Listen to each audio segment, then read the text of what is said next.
সবাইকে স্বাগত একটা নতুন ব্লগে। আশা করি সবাই ভালো আছে, সুস্থ আছে। আর তার আগে জানাই গুড মর্নিং, কারণ এখন গুড মর্নিং এর সময়, এখন সবে 8:05 বাজে। হ্যাঁ, আমরা মোটামুটি রেডি হয়ে গেছি। তোমরা তো থাম্বনেল দেখে বুঝতেই পারছো টাইটেল দেখে আমরা যাচ্ছি। রেডি তো হয়েছি, রেডি হয়েছে পুরো আলুর ভর্তা মনে হচ্ছে। উড়ি বাবারে বাবারে, সত্যি আমরা বড্ড বাজে জায়গায় বাস করি, এত গরম না। যাই হোক, হ্যাঁ মানে কোনো কাজকর্ম করা যায় না। আচ্ছা, কাজ করবে বেরোতে গেলে তো দেখো আমাদেরও কিন্তু এটা কাজ, জানো তো। হ্যাঁ অবশ্যই, কোথায় যাচ্ছি তোমরা বুঝতেই পারছো, সেটার সাথে সাথে কাজের মধ্যেও পড়ে জিনিসটা। এত গরমে মানুষ যে কোনো কাজই, শুধু আমাদের কাজ বলে বলছি না, প্রত্যেকটা কাজ মানে বাইরে যাওয়া বলে ঘরে টেকাটাই দায় হয়ে যাচ্ছে। ঘরে থেকে দায় মনে বেটার আছে, আমার তো ঘর আরো এমনি গরম হয়ে যায়। তো ঘর সত্যি কথা। তো যাই হোক, আমরা তো যাচ্ছি খিদিরপুর প্রভুর কাছে। পুরীর আদলে যে খিদিরপুরে জগন্নাথ মন্দির আছে সেখানে। এর আগে আমরা অনেকদিন আগে একবার গেছিলাম, সেই বছর তোমরা দেখেছো কিনা জানি না, সেটা প্রায় 2 বছর হয়ে গেল। তো এখন আবার যাচ্ছি। আজকে দুপুরবেলা ওখানে আমার ভোগ প্রসাদও পাবো, আর ওখানে যাবতীয় সবকিছু তোমাদের সাথে শেয়ার করবো। চল আপাতত বেরোই, আমাদের মোটামুটি 11টা সাড়ে 11টার মধ্যে পৌঁছতে হবে। আশা করছি পৌঁছে যাবো, কিন্তু অ্যাকচুয়ালি অড রুট যাওয়ার জন্য, সেই জন্য অনেক কিছু চেঞ্জেস করে যেতে হবে। তো দেখি আমরা কীভাবে পৌঁছে, তোমাদের সব কিছু বলে দেবো তোমরা কীভাবে পৌঁছবে, প্লাস ওখানে ভোগ প্রসাদের যা ব্যবস্থা, পুজো দেওয়া, সব কিছু শেয়ার করবো এই ব্লগের মাধ্যমে। দেখতে থাকো পুরো ব্লগটা স্কিপ না করে। আমরা কীভাবে যাচ্ছি খিদিরপুর জগন্নাথ তোমরা একটু বলে দিই। আমরা আপাতত এই মুহূর্তে গড়িয়া কবিনাচল মেট্রোতে দাঁড়িয়ে, এখান থেকে মেট্রো করে যাবো হচ্ছে যতীন দাস পার্ক, মানে হাজরা।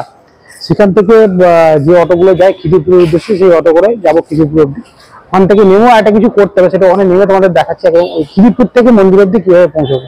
আপাতত এখান থেকে যতীন দাস পার্ক, সেখান থেকে খিদিরপুর যাবো অটো ধরে খিদিরপুর। একটু ব্রেক জার্নি করতে হবে, আর সবার আগে একটু খেতে হবে। আর মন্দিরে যাওয়া মানে একদম কচুরি ছাড়া গতি নেই আর কি। তারপরে দেখি একটু কচুরি কোথায় পাওয়া যায়, আর তারপরে যাবো। মেট্রো ওঠা আগে আমাদের গলির মধ্যে কচুরি পেয়ে গেছে, এটা কচুরি খাচ্ছি। আলুর দম দিয়ে আমরা মানে ঘুগনি, এটা ওই ডাল আর কি। আলুর দমটা সব কাকানটা সকালবেলা শুনলো না, কথা খাচ্ছে, এটা খেয়ে প্রচন্ড গরম। এখন 9:35 চলে এসেছি যতীন দাস পার্ক। আমার পেছনে দেখতে পাচ্ছি এখানটায় মেট্রো নামলাম। মানে এই যে এখানে রয়েছে তোমার খিদিরপুরের অটো, এই যে অটোগুলো রয়েছে, এই অটোগুলো যাবে হচ্ছে খিদিরপুর। অটোগুলো করে আমরা যাবো খিদিরপুর। তারপর ওখান থেকে নেমে তারপর বলছি মন্দিরের দিকে কীভাবে পৌঁছে। আমরা অটো করে নামলাম খিদিরপুর, এই যে ওপরে ব্রিজটা, এইরকম জায়গাতে অটোতে না হবে। এই ব্রিজটার থেকে বাঁদিকে গিয়ে এখান থেকে আবার একটা অটো আছে, যেটা তোমার মন্দিরের পুরো মন্দিরের সামনে নাম, মন্দিরের আগে একটু নামাবে, ওখান থেকে নেমে হেঁটে যেতে হবে। এখান থেকে অটো করে ওখানটা গিয়ে পৌঁছচ্ছি, দেখাচ্ছি এক্সাক্টলি কোথাও অটোটা নামাবে, সেখান থেকে পায়ে হাঁটা পথে কীভাবে পৌঁছাবে। তোমাকে দেখালাম নিজের নিচ থেকে বাড়িকে কিছুটা সোজা এসে এখান থেকে রয়েছে এই অটোগুলো। এই অটোগুলো যাবে হচ্ছে মন্দিরের কাছে অবধি। এখান থেকে অটো করে চলে এসেছি মন্দিরের রাস্তার সামনে। ল্যান্ডমার্ক গলি, এই গলিটা হচ্ছে জগন্নাথ মন্দির। এখানে হচ্ছে কলকাতা মিউনিসিপ্যাল কর্পোরেশনের অফিস যেটা রয়েছে, এটা ঠিক অপোজিটের নামটা। এখান থেকে এই রাস্তায়, এই রাস্তায় মিনিট 2-3 মতো হাঁটলে সামনে জানাতে পড়বে মন্দির। হ্যাঁ, এই হচ্ছে তোমাদের লোকেশন। এই অটোটা করে এসে এই অফিসের সামনে, মিউনিসিপ্যাল কর্পোরেশন অফিসের সামনে নেবে, তার ঠিক অপোজিটের রাস্তাটা দিয়ে সোজা গিয়ে ডান দিকে মিনিট 2-3 হাঁটতে হবে। তো আমরা পৌঁছে গেছি খিদিরপুর জগন্নাথ মন্দিরে। এই যে জগন্নাথ মন্দির, সিংহদ্বারের সামনে আমরা এসে গেছি।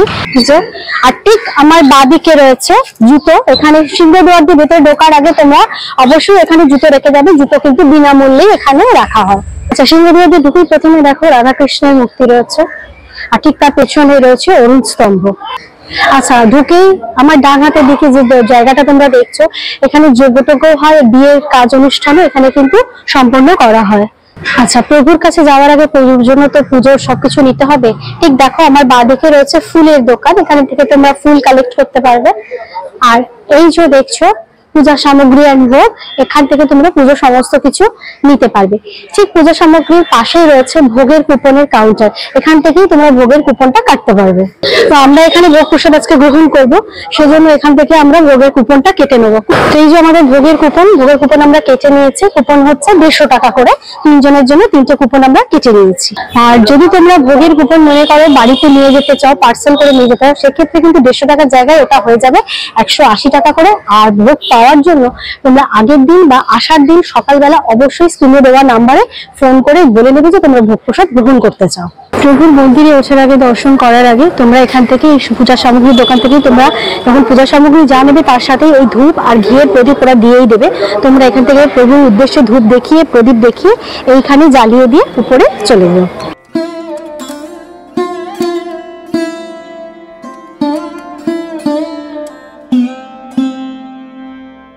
আচ্ছা, এইখান থেকে আমি 51 টাকার একটা ভোগ প্রসাদ নিয়ে নিয়েছি, মানে এটা শুকনো প্রসাদ যাকে বলে, সেটা আমি উপরে গিয়ে যেটা পুজো দেবো।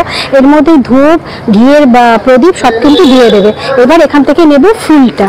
আচ্ছা, আমি এখান থেকে প্রভুর জন্য পদ্ম নিয়ে নিলাম, এই পদ্মটা নিল 20 টাকা। আচ্ছা, এই হচ্ছে প্রভুর মন্দিরের সিঁড়ি, এখান দিয়ে এবার আমরা প্রভুর দর্শনে যাচ্ছি।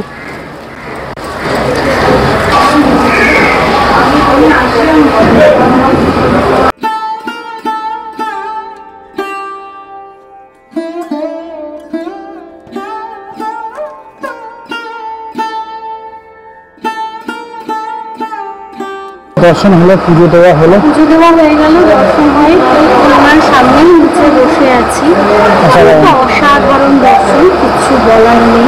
প্রভু যেখানেই বসেন একদম আলো করে বসে থাকেন।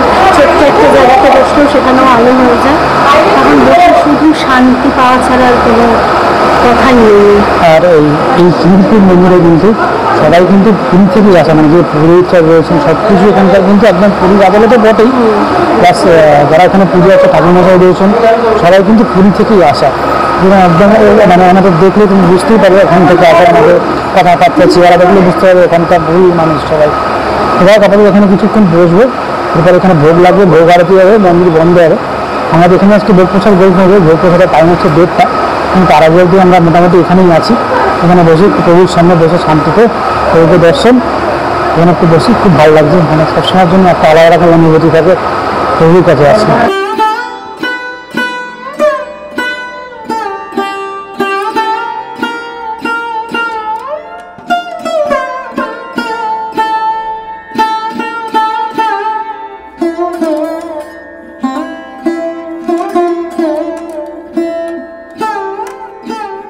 প্রভুর গর্ভগৃহের আশপাশে প্রচুর কিন্তু অন্য দেবতার মন্দির রয়েছে।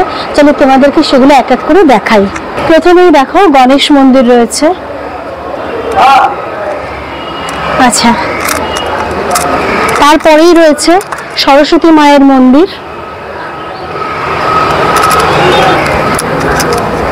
তারপরেই রয়েছে হনুমানজির মন্দির, জয় বজরংবলী, জয় বজরংবলী। তারপরেই রয়েছে বিমলা মাতার মন্দির, এখানে রয়েছে সূর্য মন্দির, এখানে রয়েছে সাবিত্রী মাতার মন্দির, এপাশে রয়েছে মা লক্ষ্মী, এখানে হচ্ছে ভগবত মন্দির, এটা হচ্ছে প্রভুর রথের চাকা, মানে নন্দীঘোষের রথের চাকা। আর এই হলো আমাদের বাবার মন্দির, মানে মহাদেবের মন্দির।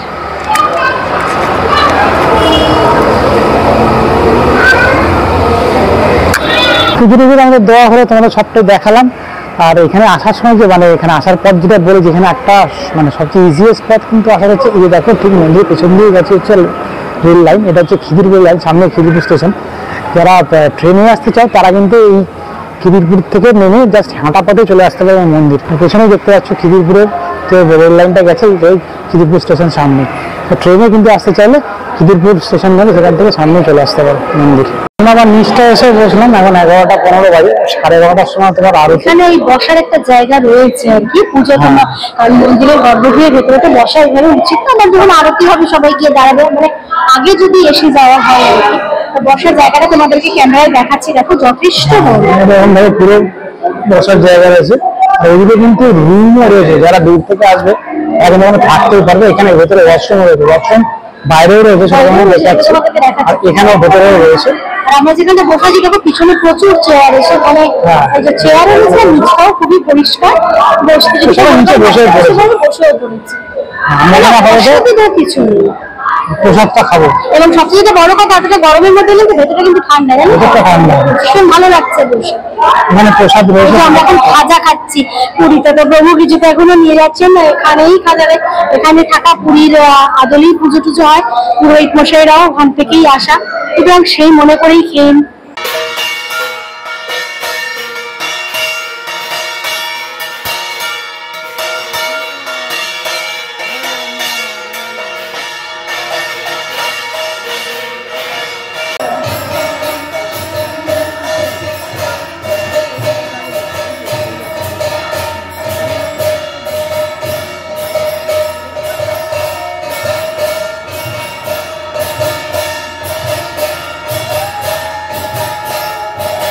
आराम से मिष्टी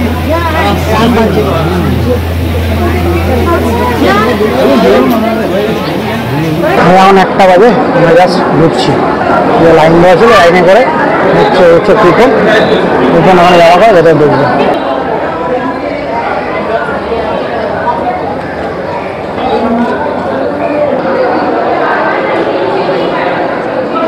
দেখি আমরা প্রসাদ গ্রহণ করতে প্রসাদ এখনো আসেনি ভেতরটা কিন্তু এসি আছে ঠান্ডা ঠান্ডা আছে আর এখানে মাটিতে বসা ওই দিকে বলে নিচের বসার একটা সিস্টেম রয়েছে দেখলাম জানি না আমি যাই হোক আমি তো জানি যে প্রভুর প্রসাদ মাটিতে বসেই গ্রহণ করতে তোমরা জানো সুতরাং এক্ষেত্রে মাটিতে বসাটাই উচিত হ্যাঁ মানে বয়স্ক মানুষ পায়ে সমস্যাকে বসতে পারে সেটা আলাদা ব্যাপার সম্পূর্ণ নর্মালি প্রভুর প্রসাদ সবগুলো যেন পুরীর হোটেলে পর্যন্ত সবাই যদি মানে জায়গাও থাকে সবাই কিন্তু মাটিতে বসে এবং সবচেয়ে যেটা বড় কথা মানে কলা পাতা গ্রহণ করা হয় এখানে নিশ্চয়ই এমনি পাতাই হবে সেটা হোক কিন্তু গ্রহণ করা উচিত পুরীতে মাটিতে বসে গ্রহণ করে ভোগ করে আসলে বেড়াচ্ছে না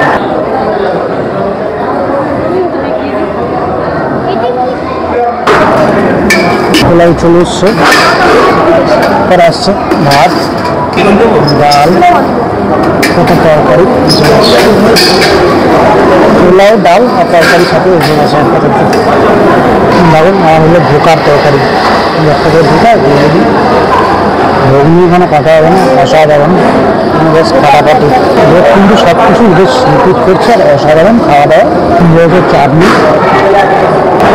সব শেষে চলে এসছে গরমান্য ভোগের এখন আসল জিনিস যেটা 1:35 হয়ে গেছে আমাদের ভোগ টোকের গ্রহণ করা অসাধারণ কি বলার নেই অসাধারণ অসাধারণ মানে তৃপ্তি করে ভোগ গ্রহণ করেছি এবং প্রত্যেকটি এতবার রিপিটটা রয়েছে তো যার জন্য খুব সুবিধা হয়েছে মানে দেওয়ার শুরুটাও পরিমাণে যথেষ্টই দিচ্ছে তারপরেও আবার রিপিট ভোগ মানেই একটা অসাধারণ ব্যাপার সবসময় জন্য ভোগ পাওয়া প্রভুর ভোগ পাওয়াটা একটা ভাগ্যের ব্যাপার দেখ আপাতত এখানে কিছুক্ষণ বসবো বাইরে হেভি বসবো তোমাদের একটা কথা বলি আজকে আমাদের একটা অন্য প্ল্যানিং ছিল কোন প্ল্যানিং থেকে কোথায় চলে এলাম মানে এর থেকেই মানে বোঝা যায় যে আজকে হয়তো প্রভু চেয়েছিলেন যে আজকে ওনার ভোগ প্রসাদটা গ্রহণ করি যাই হোক ভীষণ ভালো লাগছে আজকে সম্পূর্ণ অন্য প্ল্যানিং ছিল যাই হোক সেটা তো পরে হবে আপনাদের এখানে কিছুক্ষণ বসি বাইরে প্রচণ্ড গরম একটু গরমটা হলো তারপরে যাবো এখন 4টে বাজে জাস্ট বলেছি আবার ওপরে গেলাম চলো একবার দর্শন করে তারপর আমরা যাবো বিশ্রাম করে সবাই উঠলেন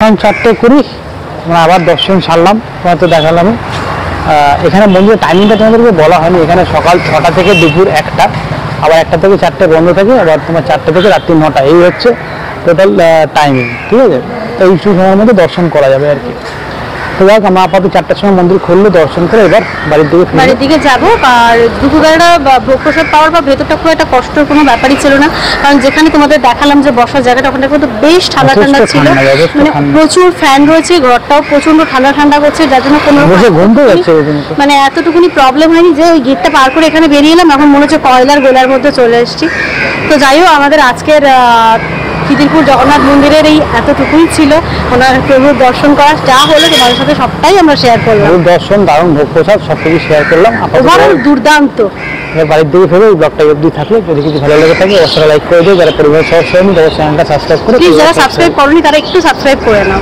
চলো আজকের মতো এটুকুই দেখা হবে নেক্সট ব্লগে খুব তাড়াতাড়ি সবাই ভালো থেকে বলবেন টাটা।